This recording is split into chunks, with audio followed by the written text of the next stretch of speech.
Mhm.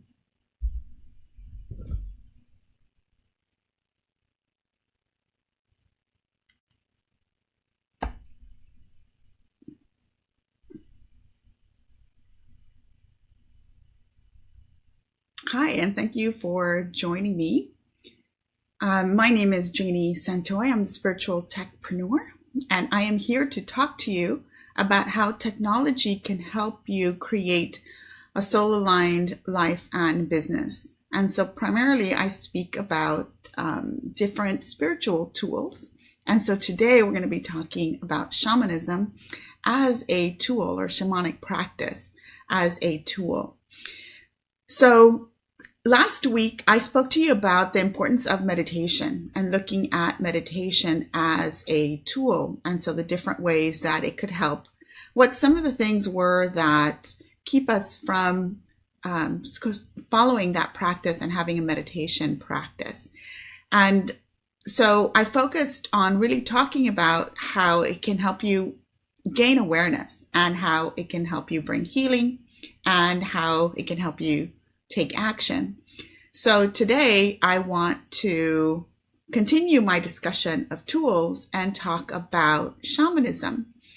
Before I get into that, though, I want to talk to you and share about how I came to the shamanic path or shamanic practice.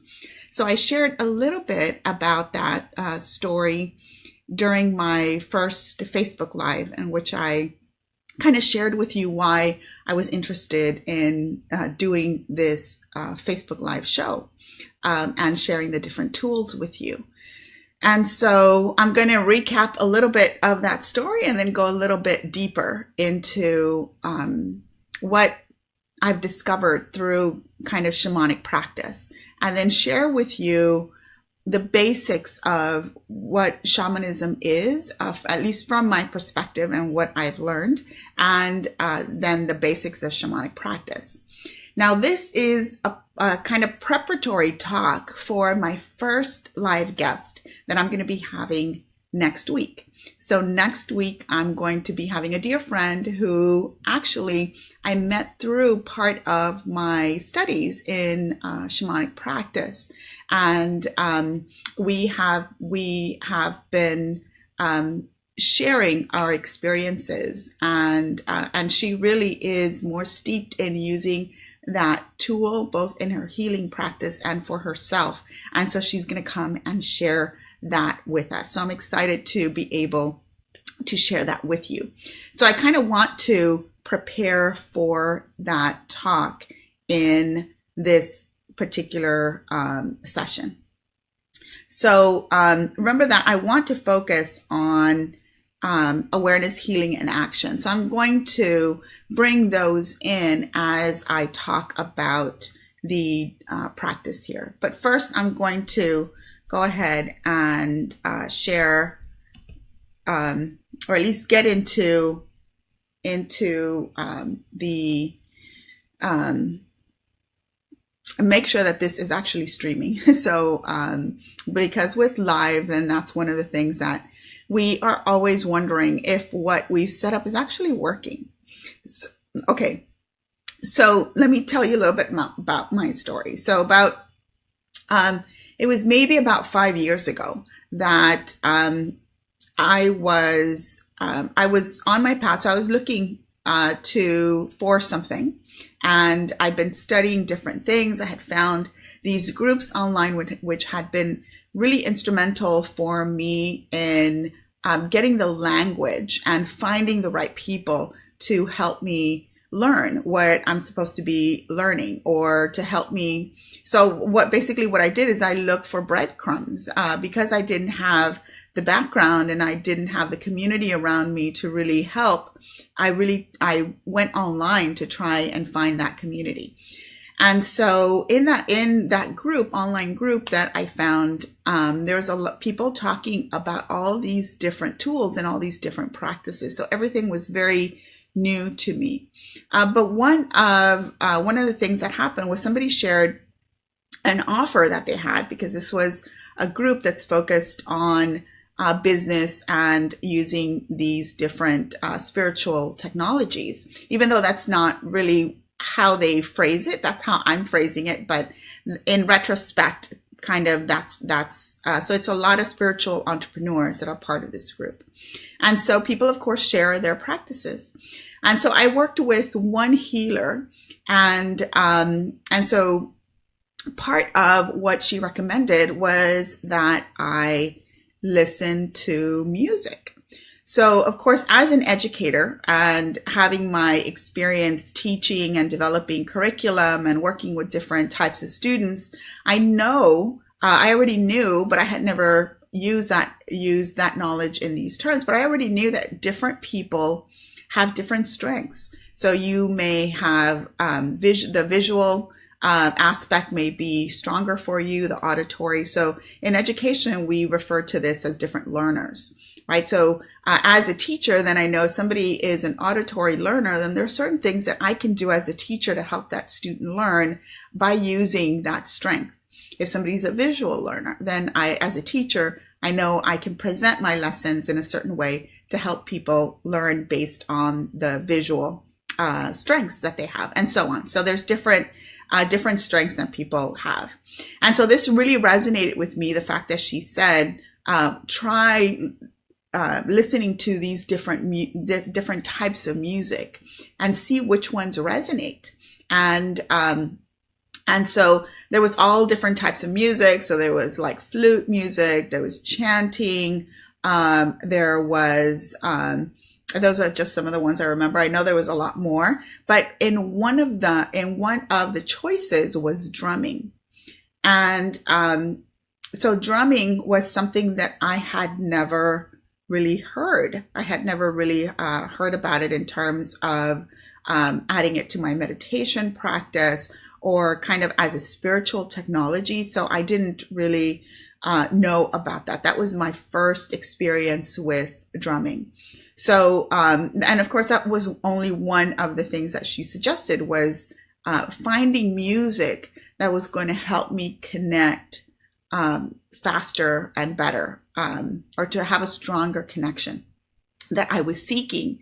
And so drumming really was my entry point into shamanic practice, because drumming is central in shamanic practice. And so so I listened to on YouTube, I listened to some drumming tracks, and there was just something inside of me that really resonated with that. So I started listening to more and to different types of drumming. I started learning about what drumming was, and I started using it as part of my meditation practice. But I wanted to learn more about drumming as a technology, and so I'll share more about drumming later. But one of the teachers that I found for drumming was Sandra Ingerman. So that's one of her videos where she's talking about drumming, and then that's how I went down the path of learning about shamanic practice. So because, of course, I'm in South Texas, and there's no, Sandra Ingerman doesn't come to South Texas to do workshops. So most of the workshops that I've taken with her have been online workshops. So they've been either pre-recorded workshops that she's done with different providers, and also so I've read some of her books, and then I went into a couple of her classes that are kind of introductions to shamanism. And so that was my entry point to shamanic practice. And then from there, I've been learning from different teachers. Of course, all of this learning has really been online, and not just in recordings, but it's been synchronous. So we get on the phone and have lessons. And then, of course, a lot of that practice comes down to you actually sitting down and doing the practice itself, right? So that was kind of my entry point to shamanism. So what have I found? So what I've learned about shamanism. And I think one of the things that I didn't understand what was attracting me to shamanism, and shamanic practice really is very earth-based. So so if you think about that, it's connected to nature, and right now I'll talk about the three different worlds and go more into that. But really, it's about being part of the shamanic practice is about becoming the best human that you can in this world. So here on Earth, and in a way where we can live in sort of in harmony with the earth. And so a lot of shamanic teachers have gotten their training from indigenous shamanic or shamans. So they have gone to the Andes, they have gone to South America, they've gone to other parts of the world to really learn the traditions, the very indigenous traditions that are rooted in humans being able to live on Earth in a way that is harmonious. So using the earth to help us heal and connecting with the earth. And of course, as Westerners, we're very disconnected. So we come from having this dichotomy, this separation of mind and body. And so the learning from these more indigenous peoples, people who are more connected to the earth, helps us to gain or to reconnect our minds and our bodies and our spirit. So versus seeing them as separate. So I haven't studied with any indigenous practitioners. So I've studied more with Western practitioners or Western shamans who have gone and studied with these practitioners. And so so I've studied with Sandra Ingerman. So for those of you who are interested in learning more, I've studied with Christina Pratt, or really also listened to her podcasts. And so she has years worth of podcast episodes online. I've also worked with Itzhak Berry. He's the most recent teacher that I have had in shamanic practice. And so the kind of the tenets, so I'm going to talk about, so what are some of the foundations of shamanic practice and why I think of shamanism as in cultures where there is a separation. So we were not raised in those cultures. So even though I have some Native American heritage, I wasn't raised in that culture. So I can't really claim that knowledge, at least not in that same way. So, but we can use that knowledge and bring it into our lives and learn and transform ourselves and try to make the world a better place. So one of the things that Itzhak Berry, that became very clear to me when I took this last training, was that indigenous shamans are working with Westerners for the purpose of having Westerners spread this knowledge, because the indigenous shamans cannot spread the knowledge on their own. They don't want to, they're connected to their homes. They don't want to leave their homes. A lot of them do travel to do trainings, but most of them, they're part of they're part of that, not just of the culture, but they're part of that environment. So for them to travel, they in a sense be leaving that gap, because their communities really depend on them. So these indigenous shamans have been called to work with the Westerners and really train them and give them initiations and so on, so that then these people like Itzhak Berry and Sandra Ingerman and others can come back to this Western world and teach the rest of us.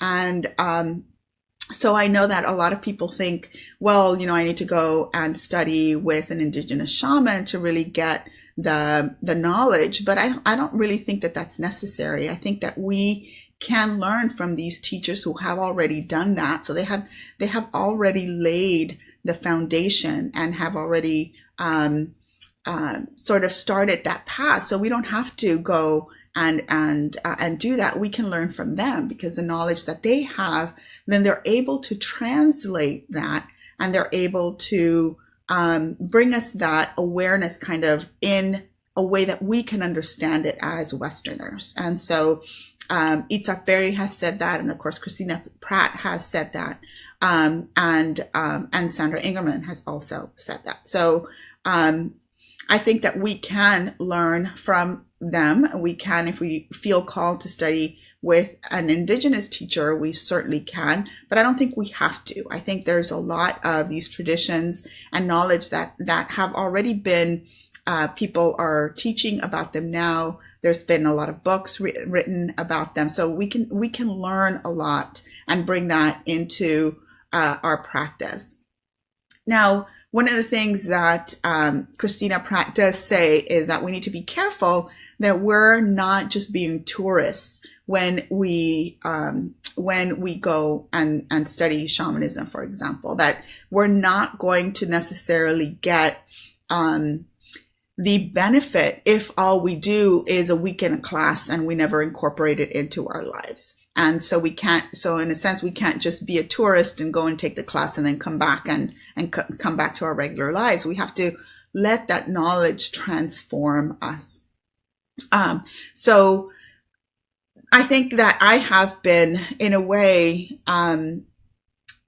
doing that for the last several years as I incorporate these practices into my life. Now, my practice doesn't just involve shamanism. So shamanism is part of it, but it is not all of it. So one of the things that has been really instrumental for me is learning how all these things that I am learning about really are talking about the same thing with a different perspective and with different words. And so that's what I have come to an understanding about recently. And so, which is why I want to share this, because there will be some tools that resonate with you and some tools that won't resonate with you. And that's okay. So you take what resonates and then you utilize that. So just in terms of remember, I also focus on discussions of the third dimension, fourth dimension, and fifth dimension. So the shamanic practice really is a very fourth dimensional practice. So it's very mental. But depending on who you study with, they also bring in the 3D tool. So they bring in drums. So drumming would be 3D. They also bring in rattles. So rattles would be 3D. They work with the different elements. So with fire, with water, with the earth. So all of those would be 3D elements that are being brought into the shamanic practice. Shamans and shamanic practice also involve working with power tools, and so our power objects. And these power objects basically are this physical representation of of whatever it is that you're trying to work with, whether it's you're trying to transmute something, so then you embed an object with whatever energies you're trying to transmute, or you're trying to integrate something yourself. So you embed that power object and then you carry the object with you. And that's one way that you begin to integrate those energies. So there's certain third dimension type of tools that are involved with shamanic practice. So one of the things that I want to focus on more today is really the whole concept of journeying. Because the guest that I'm going to be having next week, that's one major thing that we're going to be discussing, is the whole concept of journeying and then how to utilize journeying. So you can think of journeying like an active form of meditation. So versus just meditating and just letting your thoughts, watching your thoughts and not engaging with them. In journeying, what you're going to do is you're going to go on a journey. You're going to have an intention, and then you're going to try and find an answer or find some awareness. So that it's not just trying to clear your mind with journeying. So journeying, there's three different, shamanic practice involves three different worlds. And so there's first, let's separate them into the two major ones. And so the first one is ordinary reality. So ordinary reality is really what we experience. So our day to day. So what we're able to see, this is ordinary reality. So this is kind of our ordinary existence, would be ordinary reality. Then there is non-ordinary reality. So this is the reality that's more spirit-based. So when you go into the mind, so non-ordinary reality is really fourth dimension and fifth dimension. So this is when you go into your mind, you have these journeys, you can connect with spirit. So that would be both fourth dimension and fifth dimension. So journeying involves that. And sometimes you can use tools and drumming as part of your journey. So you're incorporating that third dimensional tool. And sometimes you can also dance in journeying. So there are some practices that involve movement. And so that's also bringing in the third dimension. So one of the reasons why I wanted to really talk about shamanic practice is because I think shamanic practice really incorporates all of the dimensions. And then depending, of course, on how exactly you practice. But you can, when you're first learning, the first thing that you want to do is to learn to journey. And that's really important. When you journey, one of the very first things that I learned to do was to journey to find a guide or to find a power animal who I could work with. And so basically, so what you do is you go into this meditation and then you see and you pay attention to see what animal shows up. And the animal that shows up, and so you could either see it, you can imagine it, you can hear it, you might be able to smell it. So depending on what different sense is strongest for you during meditation, then that's something that you can connect with.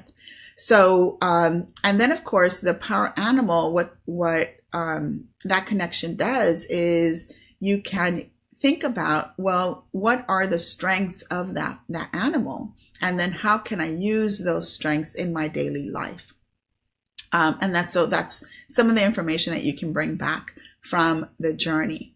So the intention when you journey is that you're going to either want to learn something, you're going to want to have a question that's answered, but you always have an intention when you journey, and that's very important. So hopefully next week we will go on a short journey with our guest, and so she'll lead us through that. When we journey, we're entering into a non-ordinary reality. So we're leaving this kind of our ordinary space to enter that reality. And within that reality, there's three different worlds. There's the lower world, there's the middle world, and then there's the upper world. So, and I know when I start coughing, that means I'm talking too fast and I need to slow down. So now the lower world, a lot of people, when they're first learning about shamanism, think, well, I don't really want to go to the lower world. That's like, especially if you were raised a Christian, then the lower world is hell, right? We don't want to go down there. Well, this is not that. So we're saying lower just because, so if you think about the earth, right? So because shamanic practice is earth-based, so if you think about the earth, then the lower world would be anything that is earth down, right? So in like the roots of the trees would be lower world. If there's a cave, that would be lower world. If there's like going underwater, that would be lower world. And so the lower world really has this landscape, and there's different things that you can do down there, and the energies of the earth are very different, let's say, than the energies here of the middle world. So the middle world would be from the earth up to the sky, right? That's the middle world. So that could be the trees as you're going up to the trees. That could be maybe going up a mountain, right? So that's even the sky and the clouds, all of that is middle world, and existing in our space, that's middle world as well. So if you're going from town to town, so if you think about astral traveling, some of the astral traveling is middle world, right? So because we're doing it here in the space where we walk on the earth. So that's kind of middle world. And then upper world would be anything beyond the sky. So a lot of times when we meditate, we connect up to the white light. If you talk to the angels, right, the angels would be the upper world. So the upper world is anything beyond, the way that I think about it is anything beyond the clouds is really upper world. So if you think about space, that would be upper world. If you think about the different planets, that would be upper world. Going to a galaxy, right? All of that would be upper world. But there's different knowledge and there's different experiences that you can have in each world.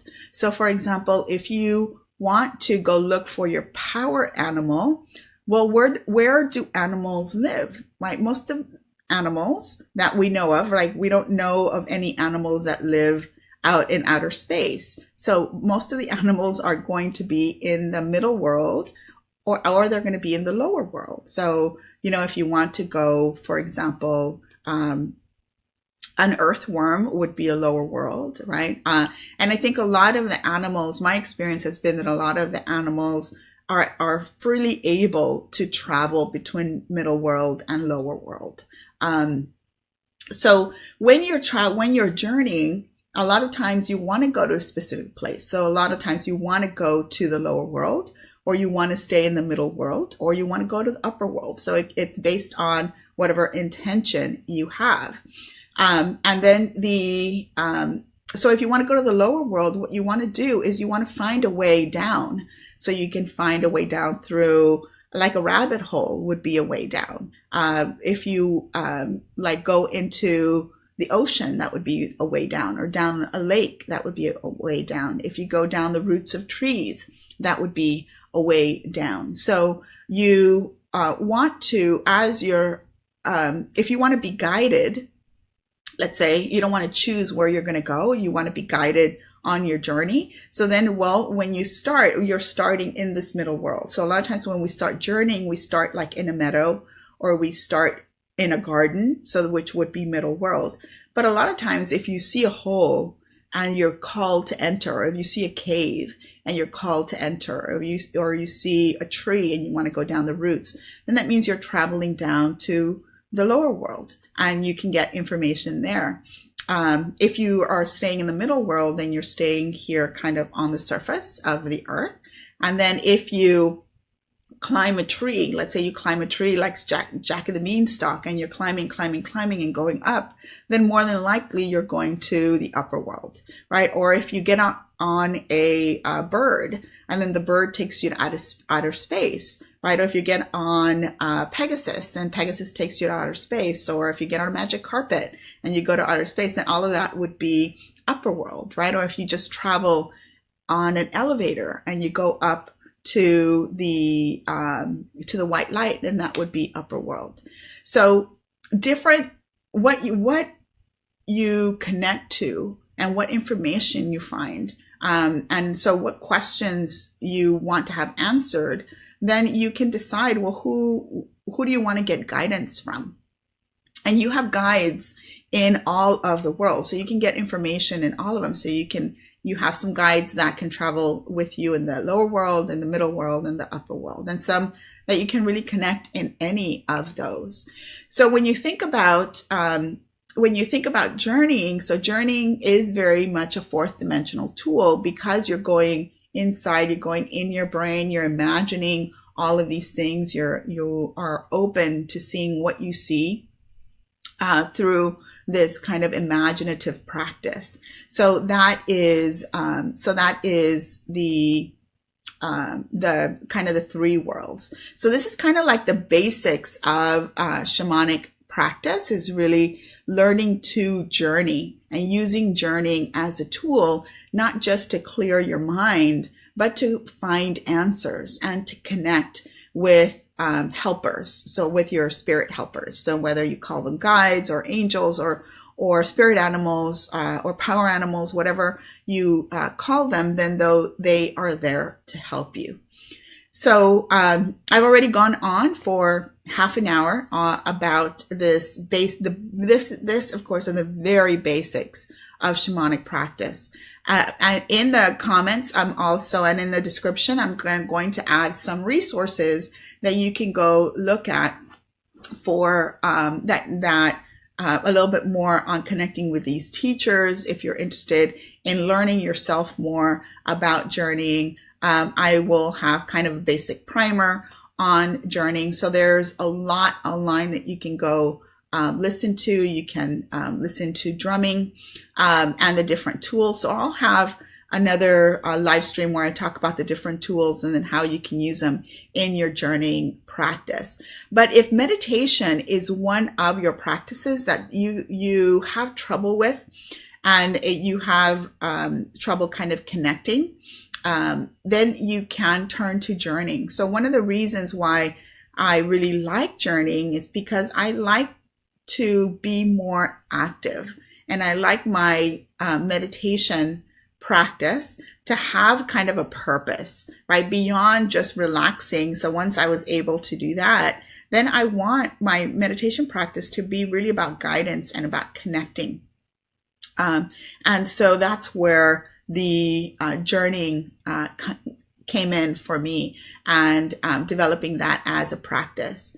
Now, journeying can also help you not just gain awareness, but you can do a lot of healing in your journeys. So your power animals, your guides, can do healing when you are in your journeys. They can also give you information about different actions that you need to take here in the physical world once you come out of your journey. So now I can't go into those on this episode because that would make it a lot longer. So I will in other episodes, especially in bringing in other experts who use shamanism or shamanic practice for healing and then for transformation. So we will delve much deeper into those topics in future episodes. For now, thank you for joining me. My name is Janie Santoy. I am the spiritual techpreneur, and I wanted to share kind of these basics of shamanic practice because I think this is a powerful tool for you to have. And if you're having trouble getting results using other tools, I would really recommend that you explore, give shamanic practice a try. And I would say, don't just do it once. Give it 30 days or give it 3 months of consistent practice, and you will learn a lot. Like, you'll know if shamanic practice is for you after a few weeks. But there are, like I said, a lot of tools, and I'll be sharing more of those in the link that I am sharing here on this page. So feel free to look for more resources on shamanic practice. And I will be doing a lot more episodes going into and delving into the specifics of shamanic practice, both for awareness and for healing. And then, of course, so we can use that for action. And remember that all the action that I'm talking about is this transformational action that we are all seeking. So thank you so much for joining me, and we'll see you next week.